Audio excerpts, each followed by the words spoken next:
Assalamualaikum warahmatullahi wabarakatuh. Innal hamdalillah nahmaduhu wa nasta'inuhu wa nastaghfiruh wa na'udzu billahi min shururi anfusina wa min sayyiati a'malina man yahdihillahu fala mudilla lahu wa man yudlil fala hadiya lahu.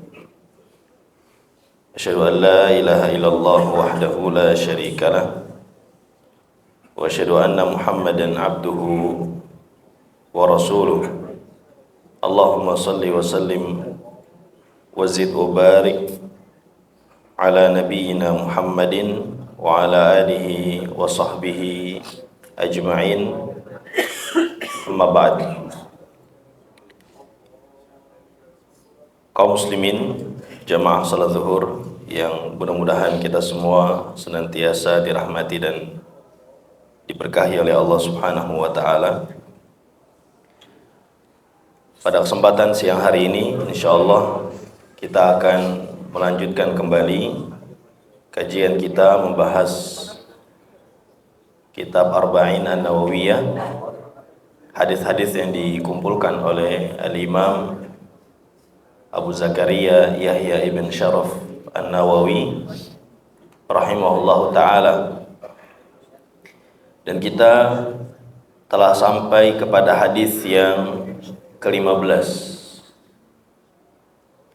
Al-hadithu al-khamisu asyara an Abi Hurairah radhiyallahu an anna Rasulullah sallallahu alaihi wasallam qala man kana yu'minu billahi wal yawmil akhir falyaqul khairan aw liyasmut wa man kana yu'minu billahi wal yawmil akhir falyukrim jarahu wa man kana yu'minu billahi wal yawmil akhir falyukrim dhaifah. Rawahul Bukhari wa Muslim. Dari sahabat Abu Hurairah, semoga Allah Subhanahu wa taala meridhoinya, Rasulullah sallallahu alaihi wasallam telah bersabda, barang siapa yang beriman kepada Allah dan hari akhir, maka hendaknya dia berkata baik atau diam. Dan barang siapa yang beriman kepada Allah dan hari akhir, maka hendaknya dia muliakan tetangganya. Dan barang siapa yang beriman kepada Allah dan hari akhir, maka hendaknya dia muliakan tamunya. Jamaah yang dirahmati oleh Allah Subhanahu wa taala, di sini Nabi sallallahu alaihi wasallam menggandingkan antara iman kepada Allah dan iman kepada hari akhir. Ini menunjukkan bahwa pentingnya beriman kepada dua rukun tersebut dari rukun iman yang 6. Rukun iman yang pertama, sebagaimana yang kita ketahui, adalah al-imanu billah, beriman kepada Allah.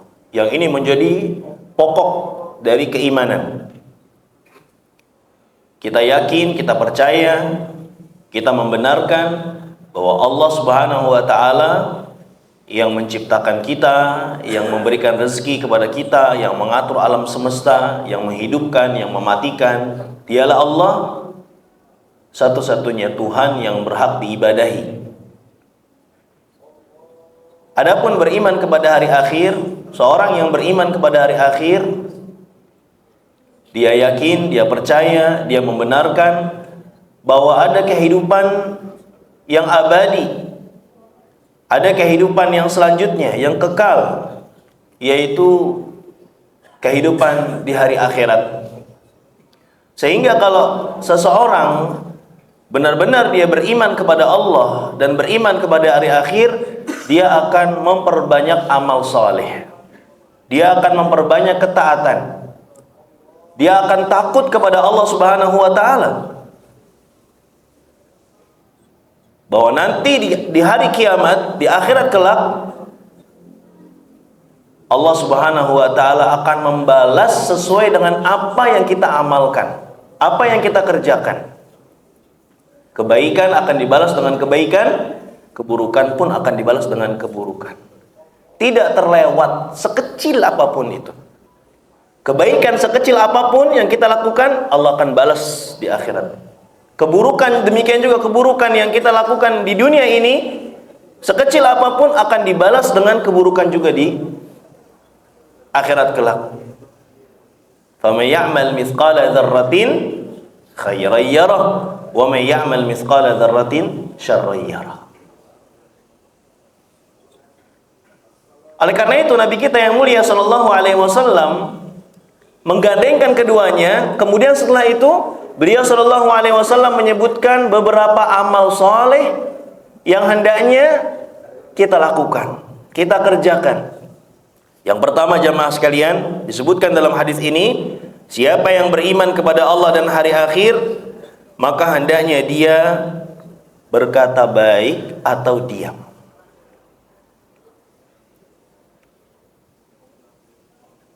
Berkata baik atau diam. Berkaitan dengan lisan. Lisan ini jamaah sekalian adalah alat yang bisa banyak memasukkan orang ke dalam surga dan banyak juga yang bisa memasukkan seseorang ke dalam api neraka. Waliyadzubillah. Bahkan Allah Subhanahu wa taala menyebutkan dalam surat An-Nisa ayat 114, la khaira fi katsirin min najwahum illa man amara bisadaqatin aw ma'rufin aw islahin bainan nas. Tidak ada kebaikan pada bisik-bisik mereka, ucapan mereka asalnya, kecuali bisik-bisik ucapan yang mengajak orang untuk bersedekah, yang mengajak orang untuk berbuat kebaikan dan mendamaikan dua orang yang sedang bertikai. Dan Nabi SAW di dalam hadis yang sahih juga mengatakan, man yadman lima baina lahyaihi wa baina rijlaihi adman lahu jannah. Siapa yang bisa menjaga di antara dua janggutnya yaitu lisan dan di antara dua kakinya yaitu kemaluan, siapa yang bisa menjaga itu semua, maka aku akan jaminkan baginya surga, kata Nabi sallallahu alaihi wasallam. Ini artinya kita diperintahkan untuk menjaga lisan. Tidak seenaknya kita berkata-kata yang jelek, terlebih lagi berkata-kata yang bisa mendatangkan kemurkaan Allah Subhanahu wa taala, yang bisa mendatangkan kemarahan Allah Subhanahu wa taala. Dan hadis itu juga menunjukkan bahwa berbagai maksiat itu terjadi karena lisan. Kemaksiatan itu terjadi karena lisan. Oleh sebab itu, lihat, Nabi kita tercinta sallallahu alaihi wasallam telah memberikan solusi bagi yang kalau dia berbicara mungkin bisa mendatangkan murka Allah. Kalau dia berbicara bisa menyakiti hati orang lain, bisa menyinggung hati orang lain, bisa merendahkan orang lain, bisa menimbulkan kesombongan, maka lebih baik diam. Man kana yu'minu billahi wal yaumil akhir falyaqul khairan aw liyasmut. Barang siapa yang beriman kepada Allah dan hari akhir, maka hendaknya dia berkata baik atau diam.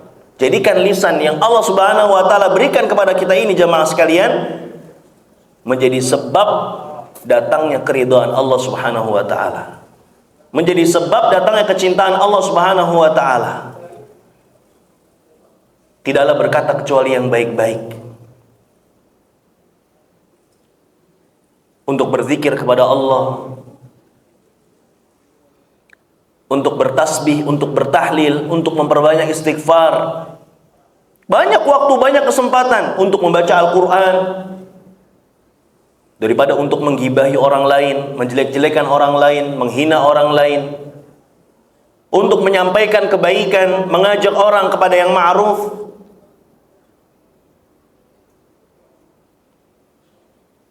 Karena semua anggota tubuh kita jamaah sekalian di akhirat kelak semuanya mas'ula akan dimintai pertanggungjawaban di hadapan Allah Subhanahu wa taala. Lisan kita, kedua mata kita, kedua telinga kita, kedua tangan kita, kedua kaki kita, semuanya akan dimintai pertanggungjawaban di hadapan Allah Subhanahu wa taala. Oleh karena itu sekiranya dengan kita berbicara ternyata berbicaranya kita itu bisa menimbulkan permusuhan di antara kaum muslimin, permusuhan di antara manusia, mendatangkan kemurkaan Allah, maka lebih baik diam. Tapi dengan berbicaranya kita akan timbul kemaslahatan, akan banyak manfaat, maka berbicara baik tentunya. Ya. Kadang sebagian orang ada yang dia diam melihat kemungkaran. Dia diam ketika dia melihat pertikaian di antara saudaranya. Dia diam ketika apa? Ketika dia melihat adanya kemaslahatan. Ini tentu diam yang tidak baik. Ya, diam yang tidak baik. Maka hendaknya kita sebagai seorang mukmin bisa menjaga lisan kita, jamaah sekalian, agar tidaklah berkata kecuali yang baik. Jangan sampai lisan kita ini bisa menjerumuskan kita ke dalam api neraka, waliyadzubillah. Itu yang pertama. Yang kedua yang disebutkan oleh Rasulullah, siapa yang beriman kepada Allah dan hari akhir, maka hendaknya fal yukrim jarahu, muliakan tamunya. Kata-kata mulia di sini, kata-kata ikram di sini adalah pemuliaan yang benar-benar istimewa, jamaah sekalian. Bukan pemuliaan yang biasa. Dan setiap kita bertetangga, maka tetangga punya hak yang harus kita tunaikan. Allah Subhanahu wa taala telah memerintahkan kita agar kita berbuat baik kepada tetangga. Allah berfirman dalam surat An-Nisa ayat 36, wa'budullaha wa la tusyriku bihi syai'a wa bil walidaini ihsana wa bidzil qurba wal yatama wal masakin wal jari dzil qurba wal jaril junubi was sahibi bil jambi wa ibnis sabil wa ma malakat aymanukum. Beribadahlah kepada Allah dan janganlah kalian menyekutukan Allah dengan sesuatu apapun. Wabil walidaini ihsana, dan berbuat baiklah kepada kedua orang tua. Wabidzil qurba, berbuat baiklah kepada karib kerabat. Wal yatama, berbuat baiklah kepada anak-anak yatim. Wal masakin, kepada orang-orang miskin. Wal jari dzil qurba, dan berbuat baiklah kepada tetangga yang dekat. Wal jaril junub, dan kepada tetangga yang jauh, jemaah sekalian. Lihat, tetangga di sini disebutkan oleh Allah Subhanahu wa taala agar kita berbuat baik kepada mereka. Bahkan dalam sebuah hadis Nabi sallallahu alaihi wasallam menyatakan, "Mazala Jibril yusini bil jari hatta dhanantu annahu sayuwarrithu." Senantiasa Jibril memberikan wasiat kepadaku untuk berbuat baik kepada tetangga sampai seakan-akan mereka menjadi ahli waris. Siapakah tetangga kita, jemaah sekalian? Para ulama berbeda pendapat. Ulama Syafi'iyah dan Hambali berpendapat bahwa yang menjadi tetangga kita adalah 40 rumah dari segala arah. Arah depan, belakang, kanan, kiri. Ya, mereka berdalil dengan hadis hak tetangga adalah 40 rumah seperti ini dan seperti itu. Namun ternyata hadis ini dhaif. Ya.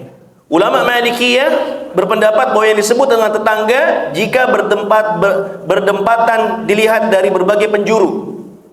Ya. Atau antara rumah itu hanya dipisah jalan sempit saja. Bukan dipisah pasar atau jalan besar. Ya.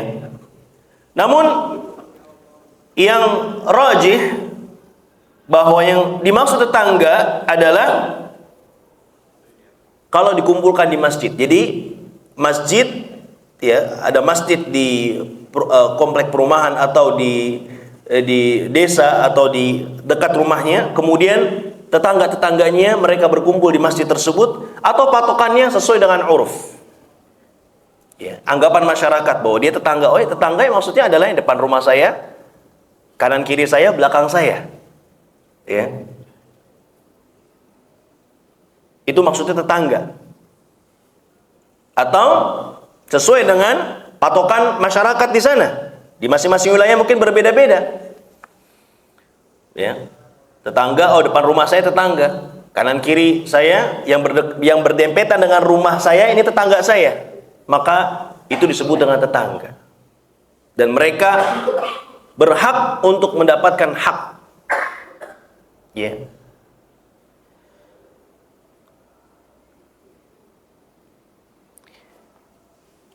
Di dalam sebuah hadis Nabi Shallallahu Alaihi Wasallam ditanya, "Ya Rasulullah, inna fulanah taqumul lail." Wahai Rasulullah, bahwasanya si fulana itu sering sholat malam. Wa tasumun nahar, dan dia sering puasa. Wa taf'alu wa tasaddaqu, dia sering bersedekah. Wa tu'zi jiranaha bilisaniha. Tetapi ya Rasulullah, lisannya tidak pernah lepas dari, atau lisannya selalu mengganggu tetangganya. Maka Rasulullah SAW menjawab, la khaira fiha. Kebaikan-kebaikan yang tadi dia lakukan, dari sholat, kemudian puasa, itu tidak ada manfaatnya sama sekali. Hiya min ahlin nar, kata Nabi SAW. Dia termasuk penduduk api neraka. Kemudian para sahabat ada yang berkata lagi, wa fulana tusallil maktubah wa tusdiqu bi aswarin wa la tu'zi ahadan. Tapi ada wanita lain ya Rasulullah, dia hanya melakukan salat fardu, tidak melakukan yang sunnah, dan bersedekah dengan gandum, namun ia tidak pernah mengganggu tetangganya. Maka beliau bersabda, hiya min ahlil jannah, maka dia termasuk penghuni surga.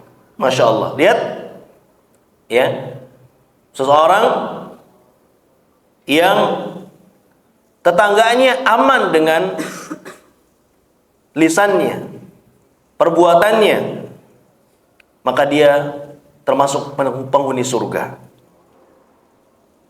Lalu bagaimana jamaah sekalian kita berbuat baik kepada tetangga? Yang pertama, pastikan bahwa tetangga kita aman dari gangguan kita. Tetangga kita aman dari gangguan kita. Dalam sebuah hadis riwayat Muslim, Nabi sallallahu alaihi wasallam bersabda, "Wallahi la yu'min, wallahi la yu'min, wallahi la yu'min." Demi Allah tidaklah beriman. 3 kali Nabi sallallahu alaihi wasallam sebutkan. Qila wa man ya Rasulullah? Siapakah yang tidak beriman itu ya Rasulullah? Qala alladzi la ya'man jaruhu bawa'iqahu. Yaitu orang yang tetangganya tidak merasa aman dari gangguannya. Selalu diganggu. Ya. Selalu diganggu. Dia tidak peduli tetangganya punya anak kecil atau tidak, tetangganya sedang sakit atau tidak, tetangganya kelaparan atau tidak. Dia tidak pedulikan. Ya. Kalau dia menyetel sebuah tayangan dengan suara yang besar sehingga tetangganya terganggu, waliyadzubillah, maka yang seperti ini kata Rasulullah SAW tidak termasuk beriman kepada Allah Subhanahu wa ta'ala. Juga disebutkan dalam hadis lain, Nabi SAW bersabda, laisal mu'min alladhi yashba' wa jaruhu ja'i. Bukanlah seorang yang beriman kalau dia kenyang sedangkan tetangganya kelaparan. Maka perhatikan tetangga kita, jemaah sekalian. Kita di lingkungan masing-masing punya tetangga. Apakah tetangga kita aman dengan lisan kita, dengan sikap kita, perilaku kita? Perhatikan. Ya. Apakah tetangga kita kelaparan? Apakah tetangga kita sedang sakit? Kita perhatikan. Karena orang, kata Nabi SAW, termasuk beriman kepada Allah dan hari akhir, dia memuliakan tetangganya, yaitu dengan berbuat baik kepadanya, tidak mengganggunya. Di antara bentuk ihsan kepada tetangga adalah memberikan bantuan kepada mereka saat membutuhkan. Nah, ini yang perlu diperhatikan oleh setiap muslim dan muslimah. Apakah tetangga kita membutuhkan atau tidak? Kalau membutuhkan maka kita bantu, karena dia punya hak atas diri kita, jamaah sekalian. Bahkan di dalam sebuah hadis dari Abu Dzar disebutkan bahwa Nabi sallallahu alaihi wasallam bersabda kepada Abu Dzar, "Ya Abu Dzar, idza tabakhta marqatan fa'aktsir ma'aha." Wahai Abu Dzar, kalau engkau memasak masakan ada kuahnya, maka perbanyaklah kuahnya.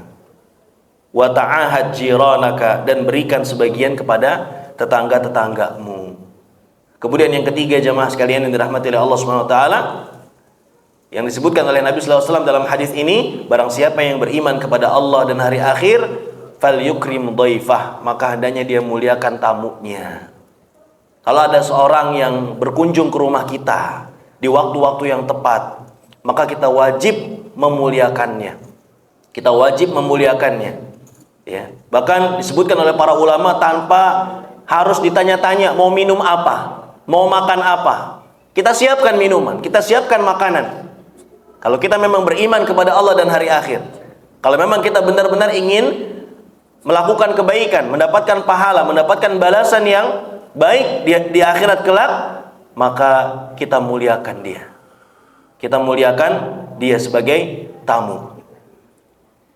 Semoga kita bisa mengamalkan apa yang disabdakan oleh Rasulullah Shallallahu Alaihi Wasallam. Yang pertama, berkata baik atau diam. Kemudian yang kedua, memuliakan tetangga. Dan yang ketiga adalah memuliakan tamu. Mudah-mudahan bermanfaat apa yang kita bahas di hadis yang ke-15 ini. Kurang lebihnya mohon maaf. Wassallallahu ala nabiyyina Muhammadin wa ala alihi wa sahbihi wasallam. Subhanakallahumma wa bihamdik, asyhadu an la ilaha illa anta, astaghfiruka wa atubu ilaik. Wassallallahu ala nabiyyina Muhammad wa ala alihi wa sahbihi wasallam. Wassalamualaikum warahmatullahi wabarakatuh.